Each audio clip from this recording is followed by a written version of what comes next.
Big news for anyone who loves the history of D-Day. Matt McLachlan Battlefield Tours has just launched a brand new tour that visits the D-Day beaches and lots of other sites in rural France, and all from the comfort of a luxurious cruise on the Seine River.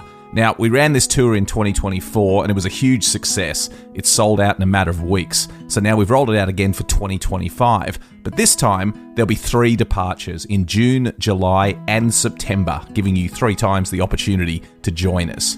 The cruise is on board the luxurious Amadeus Diamond and begins and ends in Paris. Over 8 days, you'll enjoy the history, scenery and culture of the beautiful Seine River. But as an exclusive offering just for our passengers, you'll enjoy 2 full days touring the D-Day landing beaches in both the US and British sectors, plus daily seminars on board the ship that unpack the history of D-Day. And like all our tours, you'll be hosted by one of our expert historians who'll bring the story of D-Day to life. And if you've been on one of our tours before, you'll know that our historians really are the best there is. This is an exclusive cruise and places are extremely limited. Visit battlefields.com.au to book your place today. Outdoor adventures often come with a side of itch. That's why you need Sarna Calm & Cool. Whether you're dealing with bug bites from an adventurous hike or skin irritations from an unexpected encounter with poison ivy, Sarna Calm & Cool provides the soothing care your skin needs. Sarna Calm & Cool lotion relieves itch and pain from insect bites, sunburn, and poison ivy with 1% permoxine hydrochloride and 0.5% menthol. Did you know Sarna is the #1 dermatologist-recommended topical anti-itch brand? Learn more at sarnalotion.com today. When it comes to weight loss, no 2 people are the same. That's why Noom builds personalized plans based on your unique psychology and biology. Take Brittany. After years of unsustainable diets, Noom helped her lose 20 pounds and keep it off. I was definitely in a yo-yo cycle for years of just losing weight, gaining weight, and it was exhausting. And Stephanie. She's a former D1 athlete who knew she couldn't outtrain her diet, and she lost 38 pounds. My relationship to food before Noom was never consistent. And Evan, he can't stand salads, but he still lost 50 pounds with Noom. I never really was a salad guy. That's just not who I am. Even through the pickiness, Noom taught me that building better habits builds a healthier lifestyle. I'm not doing this to get to a number. I'm doing this to feel better. Get your personalized plan today at Noom.com. Real Noom users compensated to provide their story. In 4 weeks, the typical Noom user can expect to lose 1 to 2 pounds per week. Individual results may vary.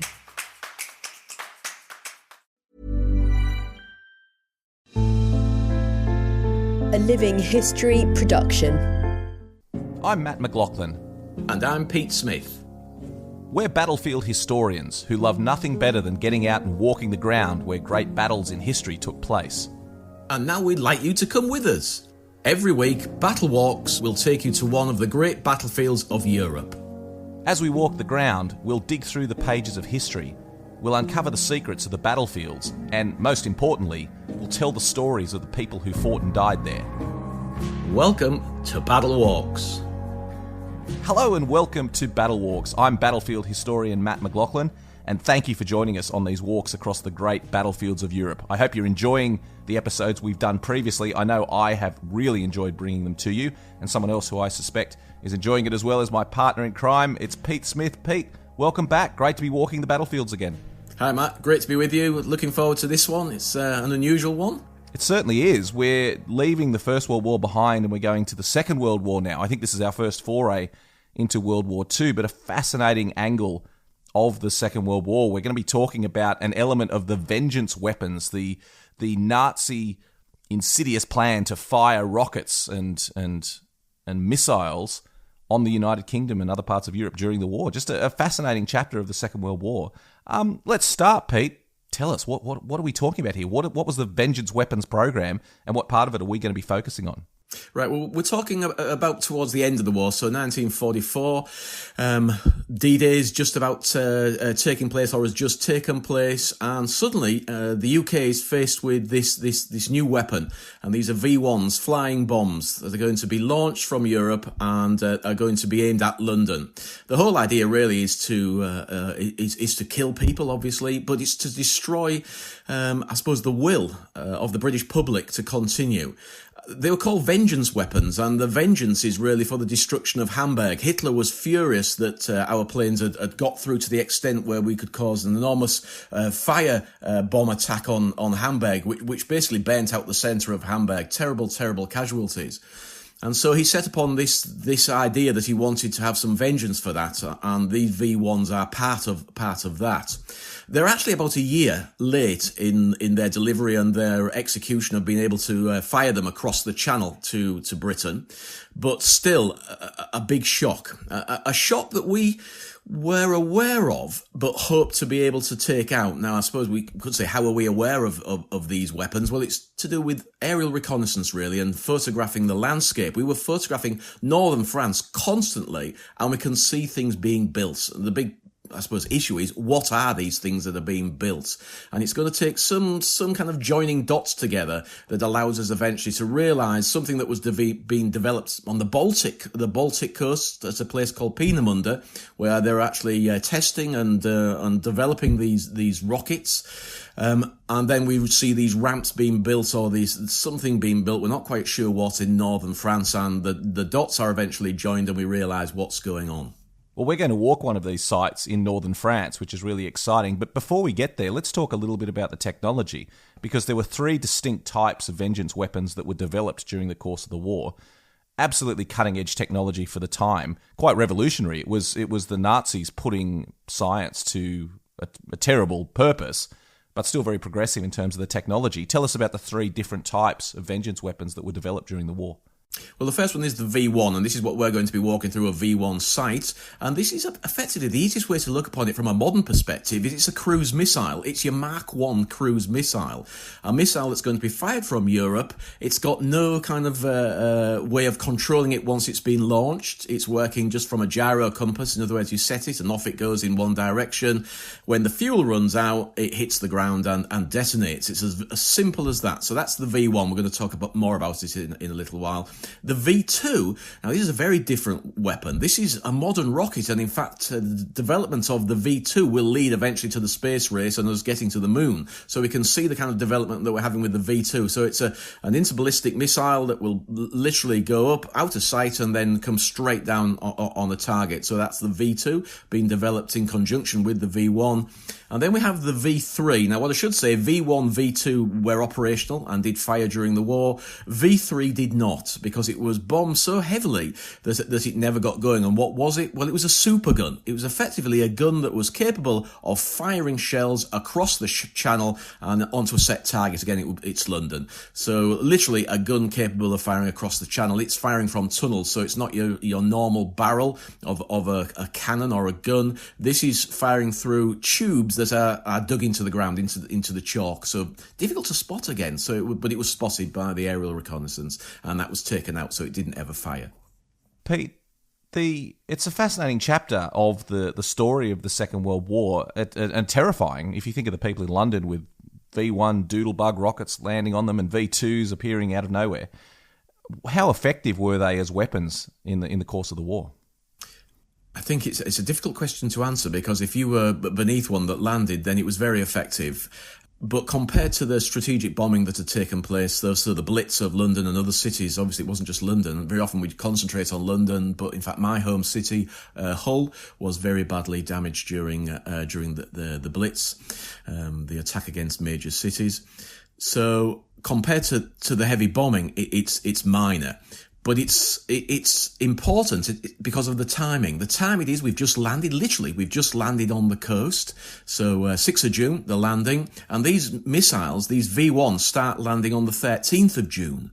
And they're only going to land for about 3 months. So it's 3 months, that's all it is. But 3 months of rockets coming over, of these flying bombs coming over, on a fairly regular basis. And so it became a problem. But compared to the strategic bombing, it's really a minor part. But as a terror weapon, which is what it was almost at the end of the war, when we know that this is getting towards the end of the war, we're landing in Europe, and hopefully, if everything goes well, we will be forcing the Germans back beyond their own borders and the end of the war. It was a shock to the civilian population, who obviously didn't know anything about it, to be hit suddenly by these flying bombs. And they're very visual. You can see and hear these things coming. Well, obviously with this new technology, with the huge task of firing weapons from France that can hit London, there's obviously going to be a lot of infrastructure required, and that's what gives us the beauty of the walk today, is that there still are a lot of sites scattered around northern France where you can see remnants of these of the V1 and V2 launches, can't you? Indeed you can. It's one of the rather odd aspects of this walk that we're going to be doing. This is called a ski site. I better say where it is. It's a place called Bois de Huit-Roux. My French is appalling. But it's near Hasbrook, which is almost on the border between France and Belgium. And this is called a ski site. And why is it called a ski site? Well, it's the way it looked from the sky. There is a building that's used for storage, storing the rockets, that had a look of a ski on its side, and that's how it gets its name. So there's a lot of concrete here, an awful lot of concrete, and so not a single ski site, and there were over 900 of them built, 90 of them built. And not a single one actually fired successfully, or fired at all. They were all so visual and visible from the air that they were bombed before they could fire. So in fact, this site that we're going to walk through didn't ever fire in anger. It was taken out before it could fire. I should also mention at this point that if you eventually do, when we're traveling, when people can travel again, if you make it to northern France and are interested in this history, there's a wonderful museum called La Capole near Saint-Omer, I believe, in the north of France, and it's absolutely fascinating. It tells the full story of the V weapons, and it's contained within a huge concrete dome that the Nazis built to shelter V2 rockets. And it was a site that was, again, very badly attacked, so never became operational, thank God. But it's a fascinating museum, a fascinating building. So there's so much. If you're interested in this, there is so much to see in the north of France. And some of these buildings are so vast that they almost take your breath away. They look odd. And in fact, there's another one called the Blockhouse, which is very close to Le Coupole, this great big dome. And they are so big and so vast that they almost look odd in their surroundings. They're normally little wooded surroundings, these great big concrete buildings. And that was actually the way that Hitler viewed it, is let's get some really big structures out there. We'll try and hide them, but if we can't hide them, these are going to be so big and so heavy and so much concrete that you will not be able to destroy them. And in fact, there is an element of truth in that. Some of these were so large that they were destroyed by destroying the infrastructure around them and the landscape around them, because the building itself could not be destroyed. We should also mention a dark chapter of this is that a lot of these huge structures were built with labour from work camps, from concentration camps, and prisoners of war as well from the Eastern Front. So we should also always, when we're talking about these sites, remember the huge numbers of the cost in lives to build these enormous structures. It's something we shouldn't forget about them as we tour them. I think it's clever, Matt, isn't it? The Germans were very clever because they mix it all together. So we have this terrible aspect, the slave labour, organised by Todd, which was the work unit, basically. It was the people that organised and ran this work. But they're also using French contractors and Belgian contractors who are actually being employed to work here. And then we have people that are being conscripted. They're being paid still, but they're being conscripted into working on these sites. So it's a real mix: slave labour, conscripted workers, prisoners of war, and then civilian contractors also working on them. Well, let's walk the site. That's a fabulous background, and thank you for that, Pete, about the Vengeance Weapons program. Let's walk this the V1 flying bomb site. I'm just going to add one thing before we set off, and that is to say that this was not just to destroy London. There were also plans for them to fire a lot further and to get as far as Bristol on the far side of the country. But we mainly concentrate on London because that was where the bulk of the actual rockets will land.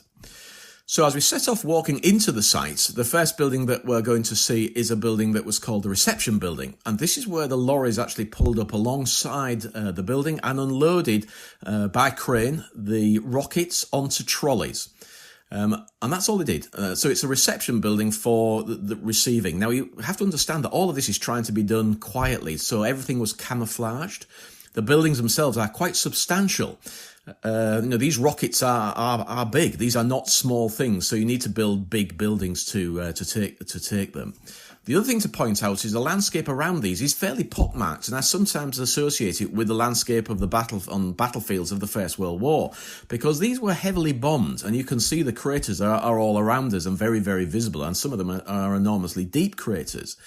So that's just one of the aspects of these. They were bombed very heavily, but you didn't need to destroy all the buildings. So some of these buildings are absolutely intact, and others are totally destroyed.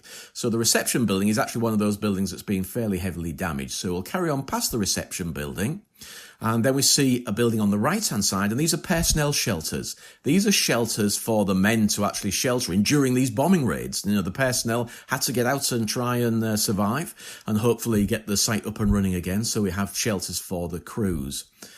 And then we walk along this concrete road, and that's another aspect that is always very, very visual here. They were very good at road building. They needed to be. Again, these rockets are heavy, and they have to be pulled on these little sleds, these little carriages. And you needed nice concrete roads, so we always get really good concrete. You have to say the Germans were good at building roads. The roads are still used all over by the farmers to get to these sites. We see them very often.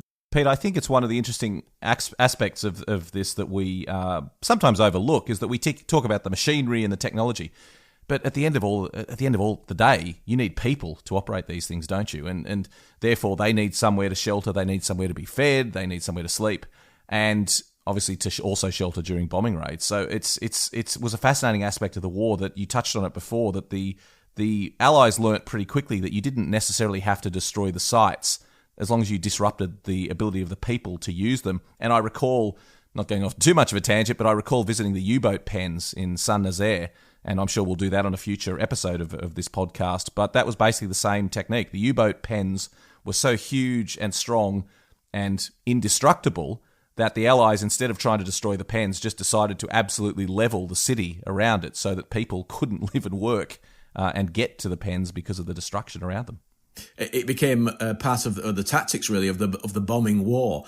And just to put that into perspective, for these 3 months and the time prior when the sites were actually firing, about a quarter of the operations taking place, the bombing raids taking place in occupied Europe, were aimed at these sites at the launch points. It was seen as so critical. And if you imagine everything else that they're trying to bomb all over Europe, then to take a quarter of that, 25% of the effort is spent on taking out these sites. You realise that these were seen as crucial to take out. And so, enormous effort, and we can see the damage to these buildings and to the landscape around them. It's very visual. And with 96 sites to take out as well, and this is only the ski sites, then it needs a big effort. And certainly all the air forces, the American Air Force, the 8th Army Air Force was operating here. Everybody trying to bomb at various times. They're even using Spitfires and Mosquitoes to fly in quickly and drop a bomb, because you only need, as I said, to take out one building and this or part of the ramp, and then it couldn't fire. So we get them changing. The way that they're going to be built will change. And this is a ski site, and this is big concrete and very visible. But later on, we get sites that are not quite as visible and more difficult to find. And that's how they continue firing, because every ski site was destroyed before it could fire. Anyway, onwards with the walk, and the next building that we're going to come to is called the Preliminary Assembly Building, and the name gives it away. This is where you start putting the thing together. It's where you test the engine to make sure that it's running properly. It's where you fit the nose cone onto it, and you check the warhead to make sure that the warhead is all tickety-boo, because the last thing you want is it going off before it's actually launched. So it's just basically a check and starting to put the thing together. Then it's moved into what is the most substantial building on the site other than the launch ramp, and that are these ski buildings. Now, these ski buildings are about 80 metres long. They're 4 metres wide and high, so they're square. If you look at the end of it, it's totally square. It's got a curve at the end, so it's a very big visual building, and it can take 7 of the rockets. So 7 rockets, nose to tail, inside the building, all getting ready and not slowly as they're coming in, heading towards the launch ramp to be used. So this was a very important building, and there are 3 of them. So there's not just one, there are 3 of these. Well, you try hiding these. Try hiding a building that's 80 metres long and 4 metres wide and 4 metres high, and there's 3 of them, and they're built out of enormous blocks of concrete, breeze blocks, then filled with more concrete and sometimes extra walls around them to try and give them a little bit more protection. But these are substantial buildings. Well, Pete, talk to me about camouflage and attempts to hide them, because I know today as we walk these sites, they're just raw concrete and they absolutely stand out in the landscape. But obviously the Germans were making some effort to disguise them in the landscape. Talk to me about some of the techniques they used to try and hide these from the Allies. Well, cunningly, some of the buildings, and this is not one of them, you really couldn't hide this in the shape of it, just gave it away. But some of the other buildings, like the reception building, personnel shelters, primary assembly building, can either be camouflaged as farm buildings, so they look a little bit like farm buildings, and very often you can see brickwork and stonework on the exteriors that makes it look like a farm building. Camouflage netting would hide them. They were often painted to blend with the surroundings. And woods. I suppose woods are the most important. They're always within a wooded area, as this is. We are in a wood, so that's one of the ways that you can hide things. But of course, you've still got to build the roads. You've still got to build the infrastructure. The missiles have to get here somewhere, so there's always railway lines close by. So fuel storage. There's lots of ways that people began to realise what was going on. And in fact, interestingly, they were telling the local populations that these were garages for vehicles, the vehicle stores for vehicles. And the local people, and especially the people involved in the resistance, thought, no way, too much concrete. This is not a garage. This is something much more substantial. And that's how we start to get information coming back about what was going on in northern France and Belgium. So walking on through the site, I can see there's a lot of concrete around us here. What's the next buildings we come up to? Yep, the next building is called the Catapult Cleaning and the Compressor. So this building, again, it's a building that really says what it is. It's for cleaning part of the catapult system, because these missiles are heavy and big, and if you just fired them off and then aimed them up the ramp and let them go, they wouldn't take off. They needed some kind of assistance to be fired along the ramp to give them that launching system. And basically, it was steam. It was steam that was used to actually launch them. It was a mix of hydrogen peroxide and potassium permanganate mixed together. Very, very corrosive materials. You get react, and you get steam created, and this pushed a piston that pushed the missile or the rocket up the ramp with the engines running and launched it into the air. So those chemicals that were created every time it fired, you had to wash everything off. And so this is part of that cleaning and washing everything before you bring the next missile up, because you don't want it to get mixed together. It's very corrosive. So that's what this building was used for. It's just extraordinary, the technology, Pete, isn't it? Every time you talk about this, all the elements that went into effectively just firing a bomb at London, the end result was pretty straightforward. But the amount of technology and personnel and research and development and building that went on just to enable this to happen is really quite extraordinary. And in fact, it was the problem that the Germans had. They could not focus on one aspect of the war. I think the Germans would have had a lot more success if they just said, we make good tanks, let's make lots of them, or our aircraft are good, or we need to train more pilots. They couldn't keep their attention to one project, could they? I think that was the issue, and it's partly manpower, but because people are obviously, there are all sorts of things going on in Berlin and elsewhere where people are arguing. I need the manpower of this, I need the money to go to this, and they're saying no, it should be on this, it should be on that, and that's what is you're right. That's what's causing the problem here. I think what's interesting is once they did get it right and they got this firing and they knew it would work, then they made a template, and every single site, no matter where you are, no matter whether you're in a wood or in a built-up area or wherever they're going to build it, everything is in the same place. So it means that if you find one building and you know where it is, you can literally say, I'm going to walk 30 paces that way and I will hit the other building, because the Germans couldn't deviate. This is how they built them. From then on, they were all exactly the same. Again, we often view it as quite Germanic. It's just a repetition over and over again, exactly the same. Also, would have made it very handy if you were an Air Force photograph interpreter looking for sites. It would have made them pretty identifiable from the air. Yeah, and that's exactly it. Once they knew what they were looking for, once they pinpointed, they didn't even know quite what all the buildings were for. They could see the launch ramp and they knew what that was, but the other buildings, no, until the resistance got into to some of them and actually said, well, we think it's this, and it made sense, or they picked up some information from elsewhere, then it was just another building. But once you got the layout, then you could juxtapose that onto another area and say, well, if that's that, then that's got to be that, and in there's something else. And so, yeah, and that's why they were easy to find once you got that layout sorted out. And the next building is the one that really gave the game away as well. This was a very big, high building, the anti-magnetic building. No ferrous materials in it because it's where they set the gyro compass.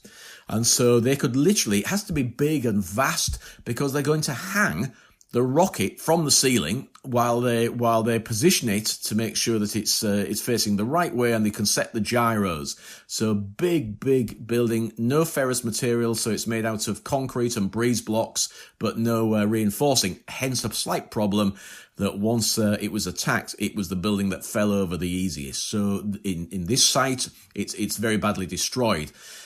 When you're doing these walks, you get the gist of, you have to go to several of these sites to actually see the whole picture, because there are complete ones where they knocked out the ramp, so they didn't need to knock out the anti-magnetic building. So you can find complete anti-magnetic buildings, and it's well worth trying to find another one, because they are fairly spectacular buildings. But here it's been flattened. It's always, again, easy to find. It's always aligned with the launch, the actual launch ramp. So it's facing exactly the same angle as the launch ramp. And the launch ramp, in fact, is facing directly to London, and in fact had been zeroed with Tower Bridge in the centre of London. That's what they were actually, the aiming point was Tower Bridge. Absolutely extraordinary. And we're in the heart of the complex now, aren't we, where this was where the action occurred, where rockets were prepared for firing, and indeed, had this site become operational, would have been fired. What's next on the walk? Yep. The other thing I should say, in the anti-magnetic building, because it is big, they put the wings on. So that is the final part. They put the little stubby wings that went on to the outside, and they are fitted here as well. The next building that we'll see is right alongside the launch ramp, and it's the launch control bunker. And it just looks like a bunker you'd expect to see on the Normandy coast, like a fire slit at the front and heavy concrete and a doorway at the back. But in fact, this one is designed to withstand the blast as the thing takes off, and also just in case to survive the blast if it goes all horribly wrong. So they actually had a very thin slot window that looked onto the launching pad, and a great steel inside, a steel, I suppose, window shutter that would come down and block the window during the launching. And apparently the shaking was unbelievable, even inside these bunkers. That they were shaken by the pulsing of the actual rocket itself, and then this steam catapult blasting it up the ramp. And the control, the firing bunkers nearly always survive because they are so enormous lumps of concrete. Some of them, you have to say, were destroyed as the First World War blockhouses were destroyed. An effort was made in some areas to destroy these after the war by detonating explosives and using them as practice, really, during with military forces after the war, the French forces. So some of them have been destroyed, but here it's intact. And then the final thing is the ramp itself. Now, sadly, the actual firing ramps are never there because they're steel and they were salvaged for scrap after the war. Anything that was steel, doors, they all went. But here we have, it is just so very, very visual because the blast walls that went each side of the ramp that ran in the middle, the ramp sloping up and into the sky, the walls each side mirror it exactly. So we have one to the left, one to the right, and they are built for blast protection from bombs. So if bombs are landing, they will not damage the ramp in the middle, and they still survive undamaged. And so it's absolutely, it's stunning. It's right in front of you, and you could stand on the fire point and look out along where the ramp would have been within these two enormous walls. Absolutely extraordinary. And when you think about, you're mentioning the force that it required to launch this thing towards London, and considering the speed was something like over 600 kilometres an hour, wasn't it, that these things were flying at? It's a huge mass to be fired at that sort of velocity. Yeah, and that's why it needed this to get it into the air. Interestingly, one of the things that the observers were looking for on the photographs, the aerial photography, because the actual piston that fires the missile up the ramp, the bomb up the ramp, is going to land in the field, and it lands with such force it left great divots in the field. And sometimes, because they were so well camouflaged within the wood, and very often these ramps are within the wood, firing out of the wood, you could see these divots in the ground for the ones that fired. Obviously, this one didn't fire, so you wouldn't. But for the ones that did fire, it became obvious what was going on. Again, another clue as to what was happening.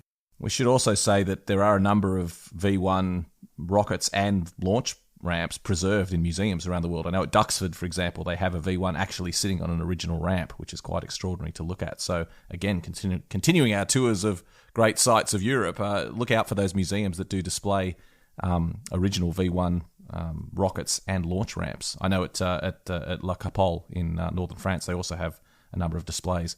Just extraordinary that this technology still survives today. It is indeed, and I think it did make an impression on everybody. And obviously, it is going to dictate future weapon development, and we end up with the cruise missiles. But the ones that were firing from northern France and Belgium, as I said, they started on the 13th of June in 1944. And they were overrun by the 1st of September. So it's all that effort, all this building, it's a very small window that they could be used. That's not the end of them. They will be fired from Holland against sites on the occupied coastline. And we get terrible damage in Antwerp, Brussels and Liège, all hit by V1s later on during the war. So they did move, and they also continued to hit Britain, but they were being launched from the air. So they were strapped underneath aircraft and then launched from the air at Britain. So Britain is not yet free of the V1, but the V1 being launched from northern France and Belgium 1st of September. That's when it all stops. So those are the main buildings where the rockets were assembled and fired. What other buildings are we going to see as we walk around this site, Pete? Well, there's one that you have to be quite careful of if you're exploring yourself, and this is a tour that you can extend if you want to. There are various articles online that you can find, and you can actually go and explore in woods that appear to have nothing in them. And one of them is the water tanks. There was an awful lot of water needed for washing down, for all aspects of the launching. And so there are water tanks everywhere, and they tend to be slightly dangerous because they're now overgrown and difficult to see. But there are water tanks. And again, actually, the RAF weren't sure what they were at first because they started building these inverted pyramid things, and they just didn't know what they were. And they're actually water tanks. It's called a pyramid water tank, and it was used for as I say, for washing off the launch ramps, etc.